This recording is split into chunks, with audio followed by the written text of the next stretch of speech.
Estimados visitantes de este canal digital de Arturo y Gema, nos encontramos en el segmento Nacer de Nuevo, una participación de Arturo Valderas y su servidor Salvador Jiménez para todos ustedes. Sean bienvenidos a este programa con el tema Vino Nuevo en Odres Nuevos. Y saludo y quiero dar la más cordial bienvenida a uno de mis mejores amigos, Arturo Valderas. Bienvenido.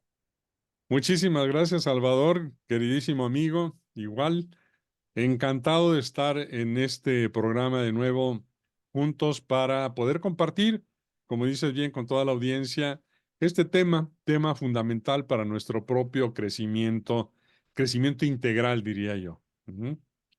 Pues Y cámara y micrófono son tuyos.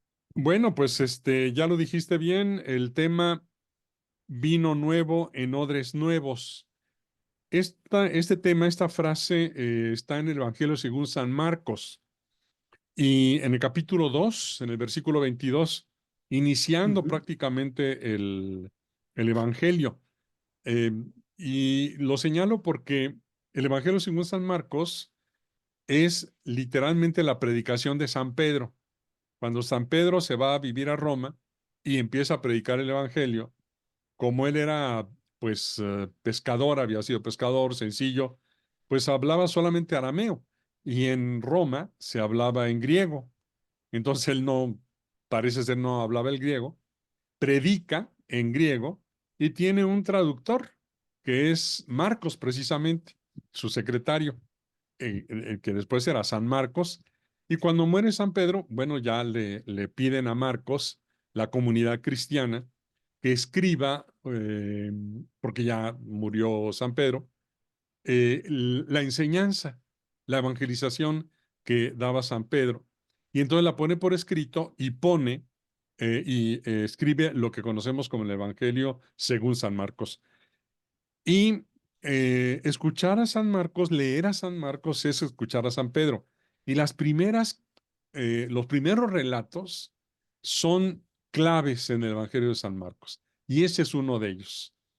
Y aquí Jesús, en esta enseñanza y en esta confrontación que tiene con los fariseos, dice, nadie echa vino nuevo en odres nuevos, dice el texto. De otra manera, el vino rompe los odres y se pierde el vino y también los odres. Más Perdón, bien, sí, perdón Arturo, es que dijiste odres nuevos. La frase es, ni nadie echa vino nuevo en odres viejos. perdón, sí, nadie echa vino nuevo en odres viejos. Correcto. De otra manera, el vino rompe los odres y se Ujú, pierde el vino y también ujú, los odres. Más bien, el vino nuevo se echa en odres nuevos. Correcto. claro.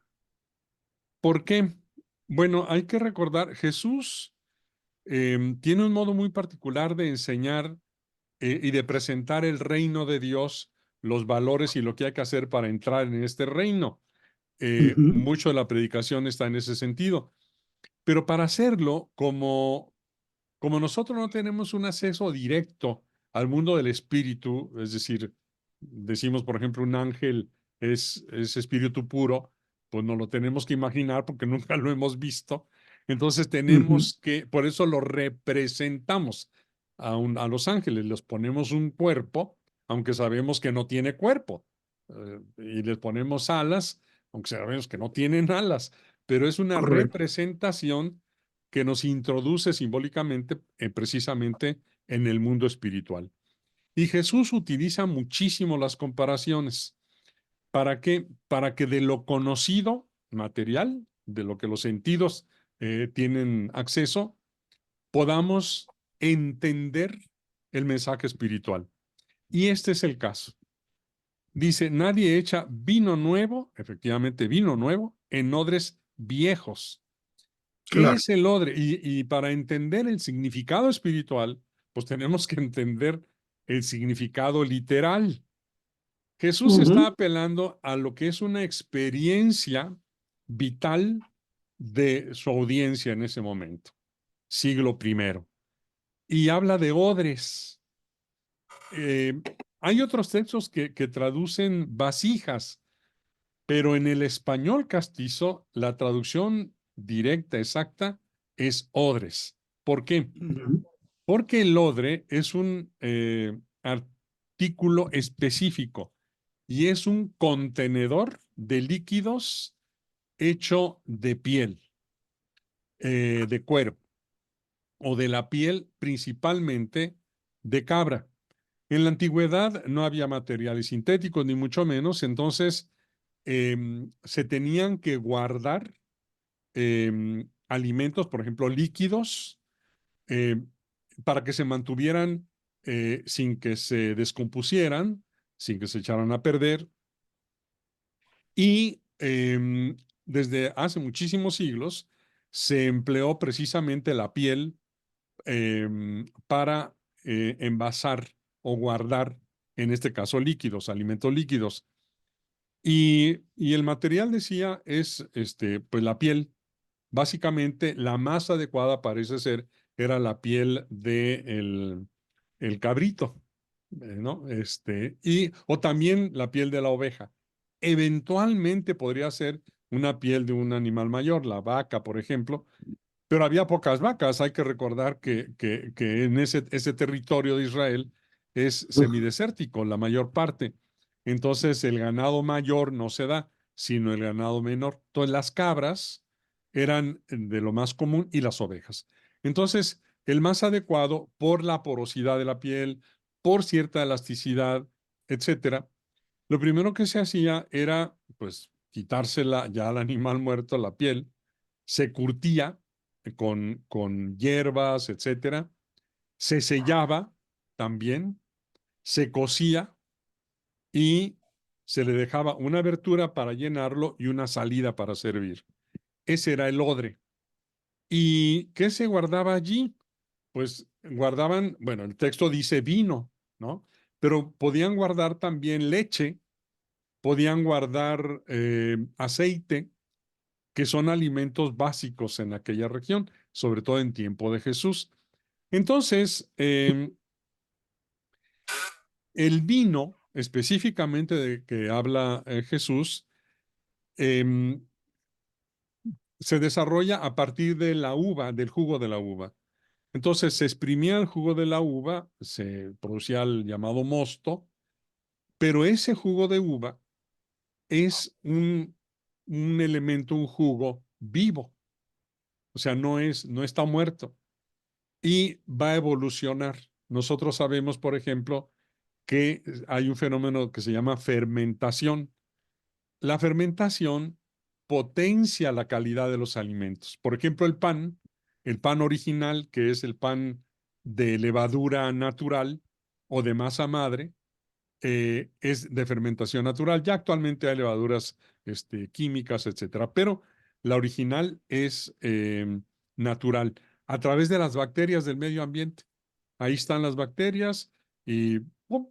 Entran en contacto con el mosto y se lo empiezan a comer las bacterias y empiezan a generar eh, un enriquecimiento del alimento, en este caso del vino.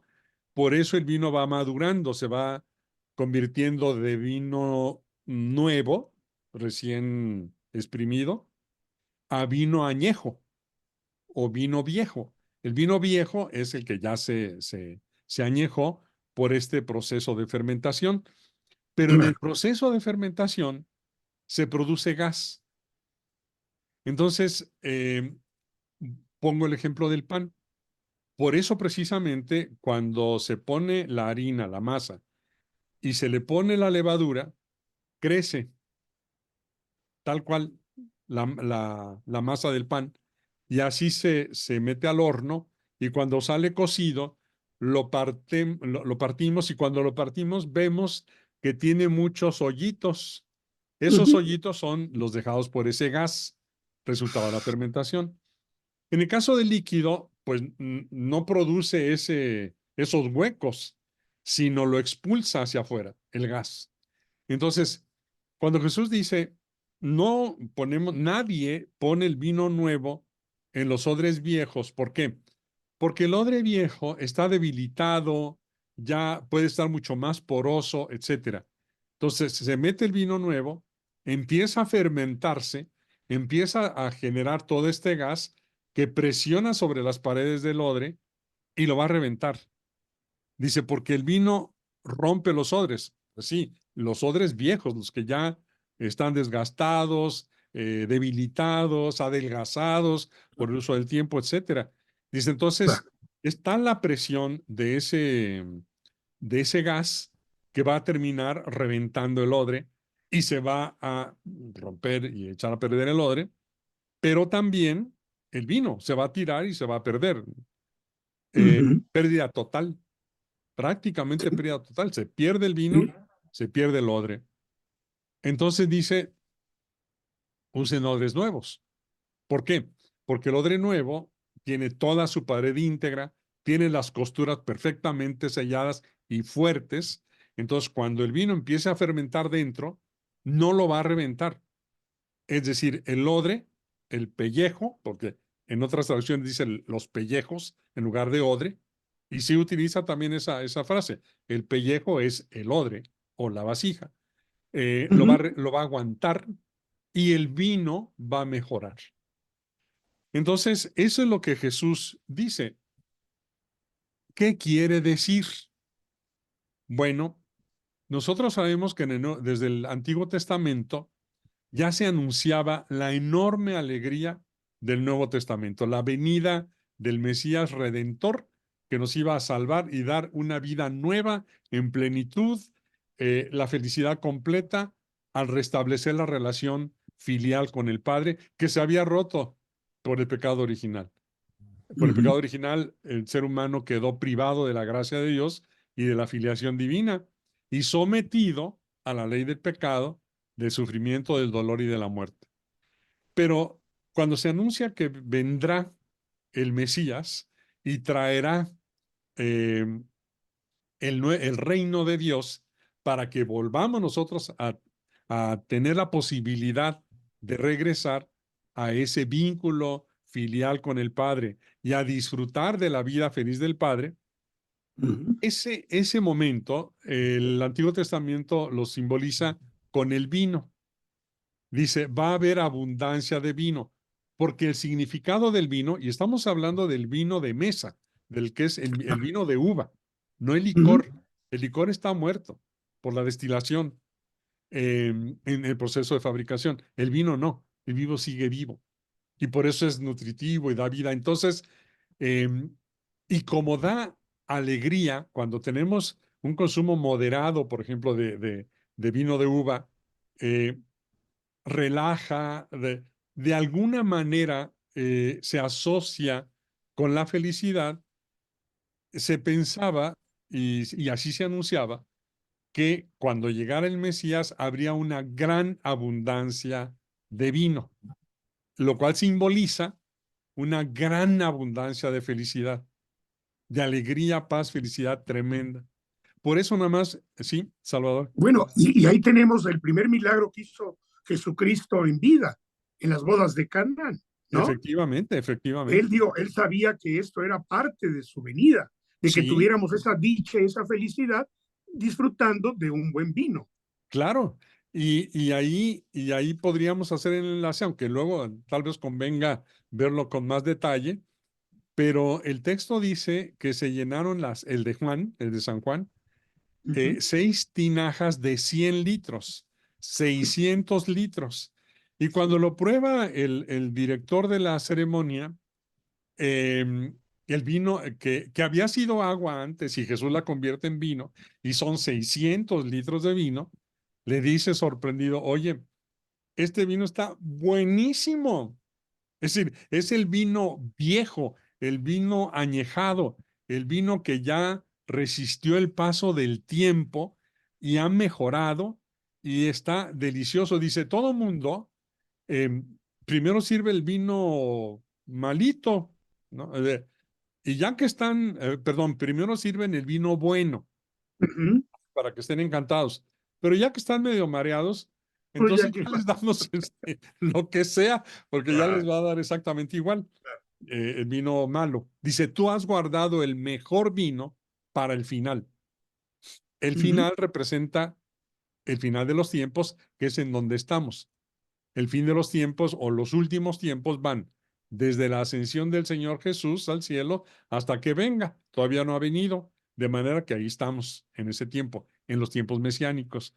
Ujú, Entonces, regresando al punto, el vino representa la felicidad de esta nueva unión con Dios que nos trae Jesús.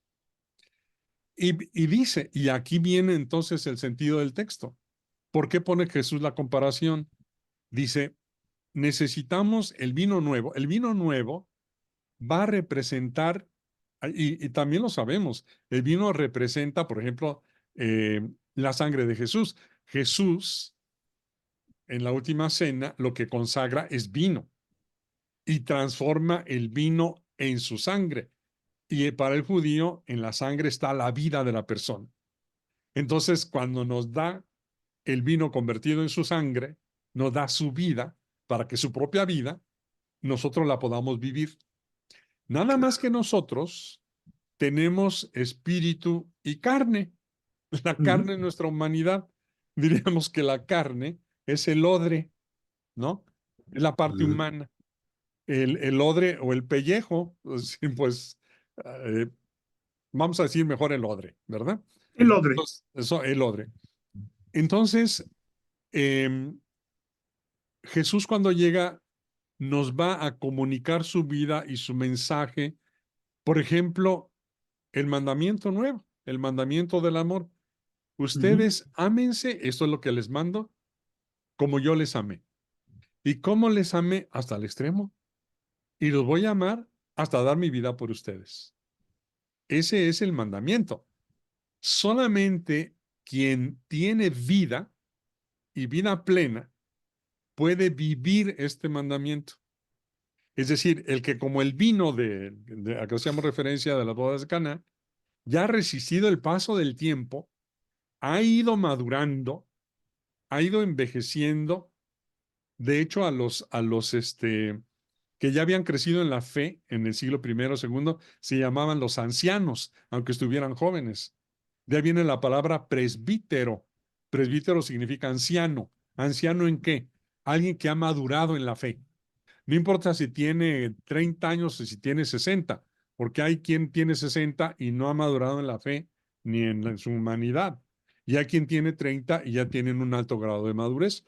Entonces, eh, el que es capaz, el que va a ser capaz de vivir el mandamiento del amor y todos los demás mandamientos con alegría, con la felicidad del Nuevo Testamento, no como una carga, como un peso. En el Antiguo Testamento había mandamientos, pero no existía todavía, no había sido derramado el Espíritu Santo, ni había venido Jesús para redimirnos. Entonces estaban los mandamientos, pero sin el interior renovado, con nuestra naturaleza caída por el pecado original, con los daños en nuestra naturaleza humana, la voluntad de Dios se convertía en una carga. Tenía que, tengo que, sería la expresión. Tengo que Sí. amar, tengo que ser paciente, tengo que dar, tengo que ser servicial. Y hay quien dice, pues me tengo que aguantar. No, la vida con Dios no es de estarme aguantando. No, es de vivir y cumplir los mandamientos y sobre todo el mandamiento del amor con la alegría del Nuevo Testamento. Eso significa el vino nuevo. Pero para que yo pueda hacer eso, dice Jesús, para que tú puedas recibir esa gracia y se pueda convertir en abundancia de vida cristiana, vivir con alegría, servir con alegría, ser paciente con alegría, seguir creciendo en todos sentidos, necesitas un odre nuevo. Necesitas una naturaleza restaurada. Ujú. La gracia restaura nuestro espíritu, que nos vuelve hijos de Dios y nos da la capacidad de amar. Pero como amamos a través de nuestra naturaleza humana, que es la de espíritus encarnados, si la naturaleza humana todavía no ha superado los daños emocionales, los daños espirituales, y seguimos siendo sujetos de esa naturaleza herida, aunque la gracia llegue, no vamos a poder. Por eso dice, te puedo dar la gracia y tendrás el mandamiento, pero a la hora de querer cumplirlo, si tú no tienes condiciones, si no has cultivado, si no has corregido tu naturaleza, no vas a poder. La gracia va a ser inútil y se va a reventar el odre. Entonces podríamos decir que la gracia es el vino Sí, en nuestro tema del programa de hoy sí, y nuestro cuerpo es el odre, nuestra humanidad, humanidad. nuestra Y humanidad. exacto. Y entonces, si yo sigo teniendo, no he nacido nuevamente, no tendré la fuerza de voluntad, creo yo, para poder asimilar esa gracia y poder salir adelante con la voluntad divina, ¿no? Sí, y fíjate, tocas un elemento clave en nuestra humanidad que es la voluntad. Tenemos la voluntad divina, que es la de Dios, y la Uh voluntad -huh, humana, que es la nuestra. uh -huh. Entonces, hacer la voluntad de Dios quiere decir, primero entender qué es lo que Dios quiere, discernir lo que quiere, y luego usar mi voluntad para cumplirlo. Él me da la fuerza, pero yo me tengo que levantar para hacerlo. Es decir, de nada me sirve que me dé la fuerza si yo no tengo la voluntad fuerte. O pensemos en los daños emocionales. Hay personas que por sus heridas interiores tienen un mal manejo de las emociones. Entonces, por ejemplo, la ira los rebasa. Son personas iracundas, impacientes, ¿no? Que todo lo quieren ya, voluntariosas, egocéntricas, que quieren que se Uh haga su -huh. voluntad siempre, etcétera. Entonces, cuando llega una situación en donde la voluntad de Dios nos coloca a nosotros en una situación en la cual amar al otro es ser paciente con el otro, por ejemplo, un enfermo que se mueve lento, un enfermo que no puede hacer algunas cosas, un enfermo que nos pide cosas y que eso altera nuestra agenda. Claro. Si mi naturaleza humana está todavía herida por el pecado y tengo heridas emocionales en donde no puedo controlar mi respuesta emocional, no voy a poder hacer la voluntad de Dios de ser paciente en esa situación con esa persona. Pensemos cualquier otro sentimiento, el miedo. Yo recuerdo, y podría ponerlo como un ejemplo porque lo recuerdo muy bien, haber recibido en consulta a una persona que tenía muchas dificultades con su marido y en su familia. Y me platicó que su marido era muy iracundo y maltrataba prácticamente a sus hijos a golpes. Es decir, los golpeaba, los insultaba, los castigaba, los privaba, etcétera. Y me comentó que en alguna ocasión su hijo ya de 19 años tenía una novia y le dijo, papá, préstame el carro porque voy a salir. Y sí, se lo prestó. Eh, y el día que iba a ir, que era sábado en la tarde, me platicaba la señora que baja el muchacho de su cuarto, baja las escaleras y le dice a papá, papá, ya me voy, eh, préstame las llaves, por favor. Y le dice el papá, ¿así te vas a ir? Ponte suéter. Y me dice la esposa, no estaba haciendo frío, nada. Él, un joven de 19 años, encantado. Y dice que el hijo no dijo nada, nada más movió la cabeza, hizo un pequeño movimiento. Eso fue suficiente para que el papá se le fuera encima a gritos y no, y él le decía, pues ya voy, o sea, porque se volteó para subir las escaleras y ir por el suéter. Ni siquiera no iba, no, iba a irse sin el suéter. Iba a hacer lo que el papá le decía. Pues el papá no aguantó y se le fue a golpes. Y le dijo, ¿sabes qué? No hay permiso, no te doy el carro, hazle como quiera. Oye, papá, es que ya quedé con mi no, pues no, y no, y no, y golpes y te vas. y el muchacho trabado para arriba. La esposa me dijo, fíjese que me di cuenta que toda la vida nos había tratado y maltratado así. Y le pregunté, ¿y usted, frente a eso que usted veía, porque lo veía físicamente enfrente, qué hacía? Nada, nada. ¿Por qué? Porque tenía miedo. Porque tenía miedo de que a mí también me tocaran golpes o lo que fuera. Porque así le decía. ¿Y tú qué te metes y así te va? Y toda la vida, hasta los 19 años, él era el hijo mayor, vivió con ese miedo.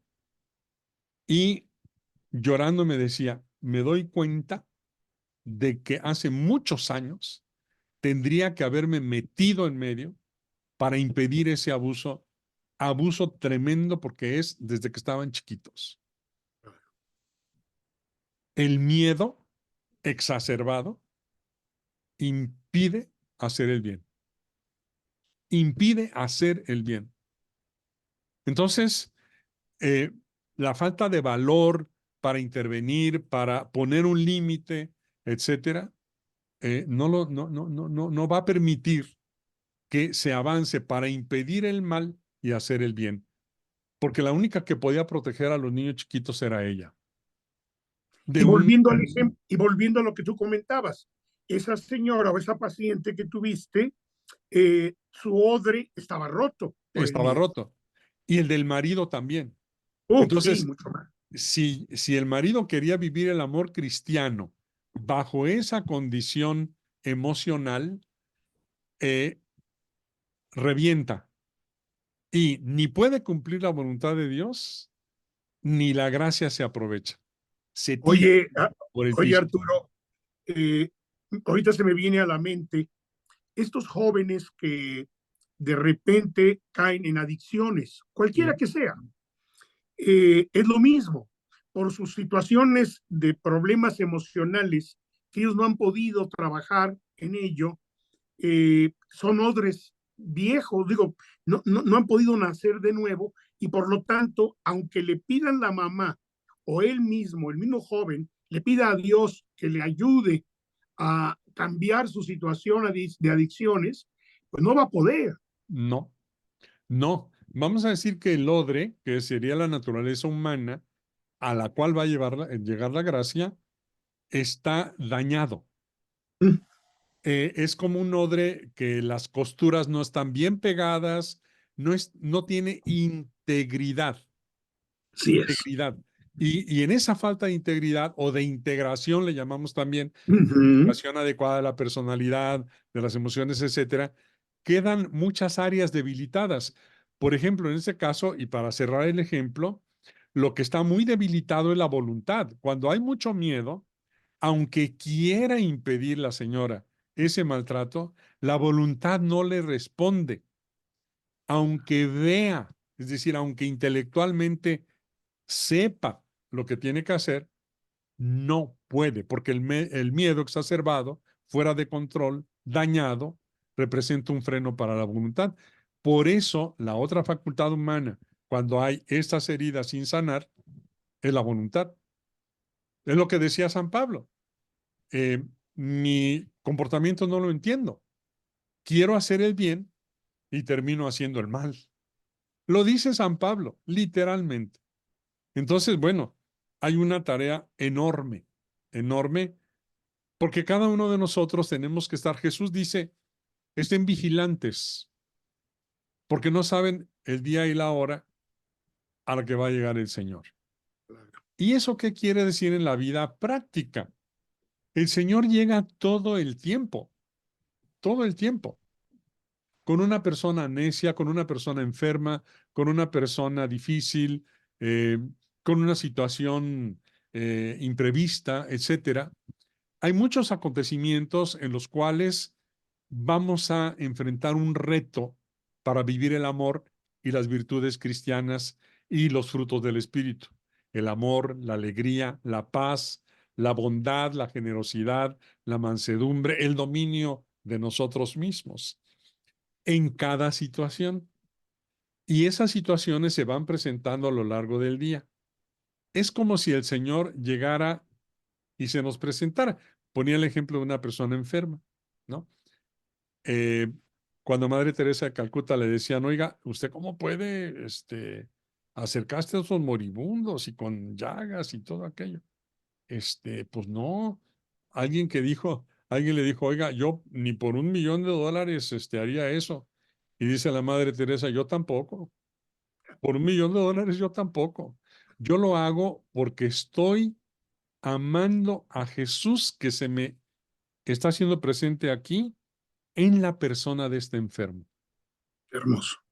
Entonces, cada persona con la que nos cruzamos es Jesús. Ahí está.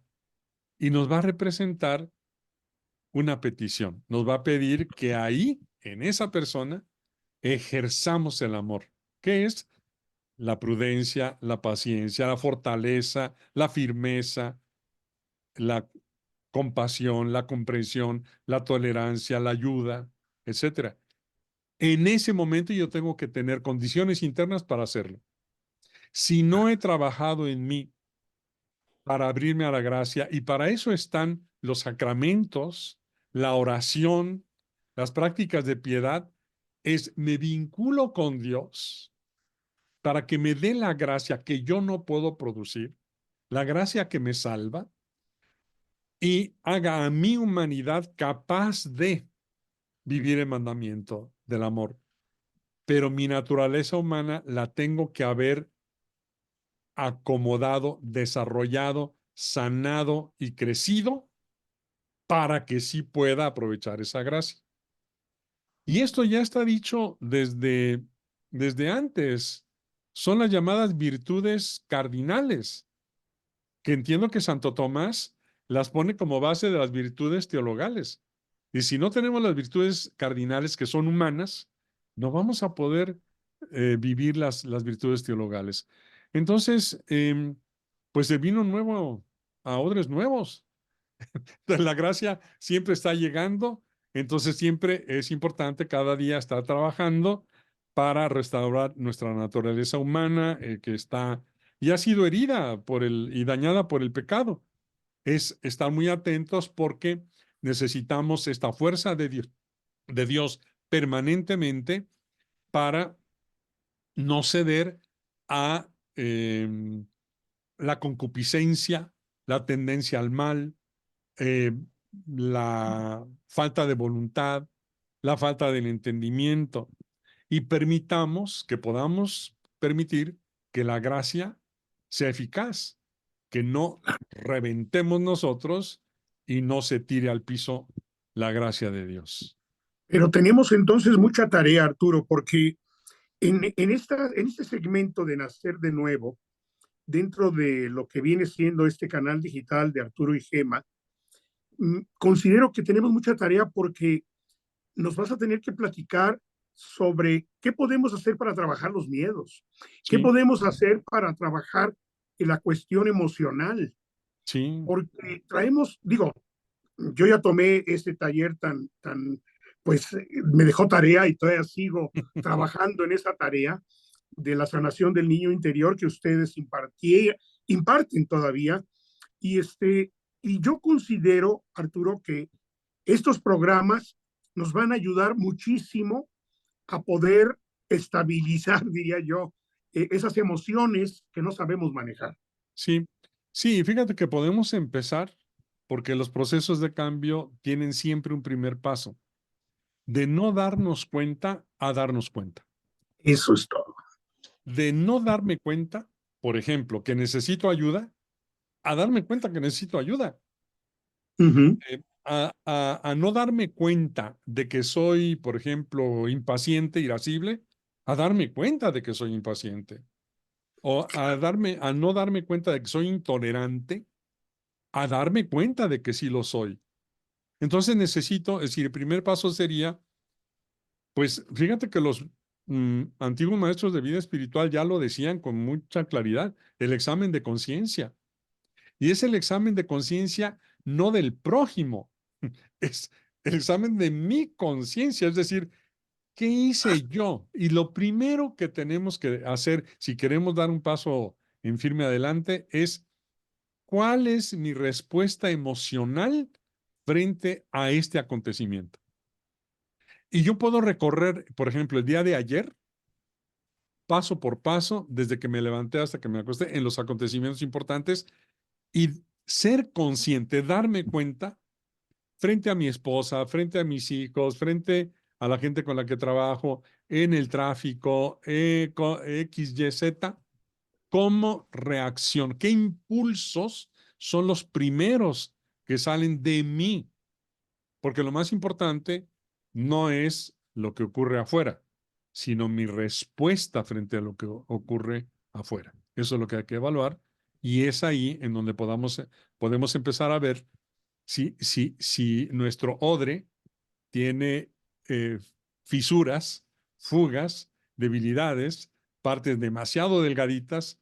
Por eso dicen, no, pues es que tienen la piel muy delgada, ¿no? Sí, claro. O jarrito de Tonalá, ¿no? Muy sentido, es decir, nomás lo tocan y ya se cayó, ya se reventó. Pues es lo que hay que revisar, para revisar ahora sí nuestro odre, porque el Señor, bendito sea, llega todos los días con una enorme abundancia de vino nuevo a nuestras vidas, enormes cantidades de gracia, de bendiciones, de gracia santificante, de gracia actual, para que podamos vivir no porque tengo que hacer esto, sino porque quiero vivir en su voluntad para compartir la felicidad que me ofrece.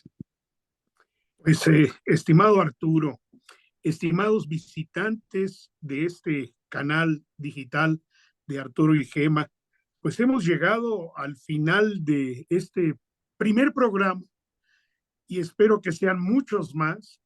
No sin antes darle a Arturo la palabra para que se despida de todos nosotros y podernos ver lo más pronto posible y escuchar en esto que son las plataformas digitales que hoy por hoy están ganando muchísimo terreno.